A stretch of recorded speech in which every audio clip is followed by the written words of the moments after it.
بسم اللہ الرحمن الرحیم۔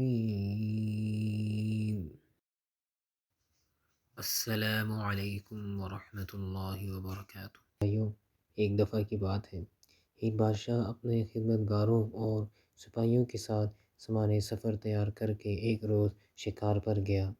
جب وہ پہاڑ کے دامن میں دوپہر کا کھانا کھانے کے دسترخوان پر بیٹھا تو ایک شاہین نے اچانک آ کر اس کے سامنے سے بنے ہوئے مرغ کو پلک جھپکتے ہی اٹھا لیا اور تیزی سے اڑتا ہوا چلا گیا۔ بادشاہ نے یہ بھنا ہوا مرغ کھانا چاہتا تھا، لیکن وہ دیکھتا کا دیکھتا ہی رہ گیا۔ اس نے فوراً ہی اپنے سپاہیوں کو حکم دیا کہ گھوڑوں پر سوار ہو کر شاہین کا پیچھا کریں اور مرغ واپس لے کر آئیں۔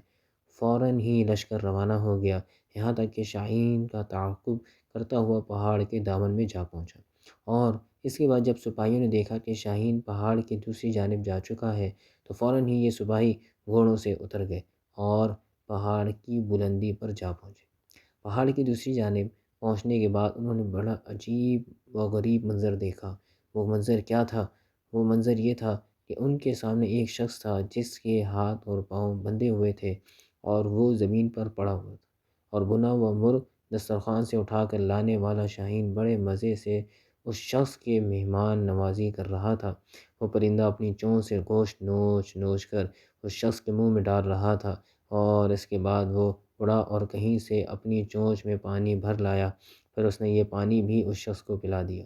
سپاہی شخص کے قریب پہنچے اور اس کے ہاتھ پاؤں کھول کر پوچھا کہ یہ کیا ماجرا ہے؟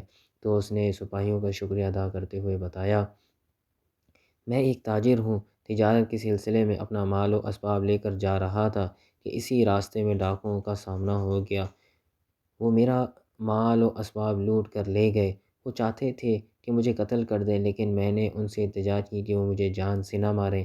وہ کہنے لگے، ہمیں اس بات کا ڈر ہے کہ تم کسی طرح آبادی تک پہنچ جاؤ گے، اور اس کے بعد ان لوگوں نے مجھے اور میرے خچر کو باندھ دیا اور چلے گئے۔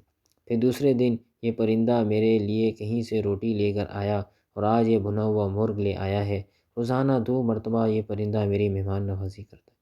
دیکھا ہے کہ بادشاہ کو جب اس بات کا علم ہوا تو اس کی زندگی میں ایک انقلاب آ گیا۔ وہ کہنے لگا، افسوس افسوس ہے ہم پر کہ ہم ایسے خدا کی خدائی سے غافل رہے جو اس انداز سے اپنے بندوں کو رزق فراہم کرتا ہے اور اپنے نظام چلاتا ہے۔ یہ کہہ کر بادشاہ نے اپنی حکومت سے فوراً کنارہ کشی اختیار کر لی اور اپنی زمانے کا عابد و زاہد شخص بن گیا۔ امید ہے میرے بھائیوں، آج یہ اس کہانی سے آپ کو ایک نصیحت مل گئی ہوگی۔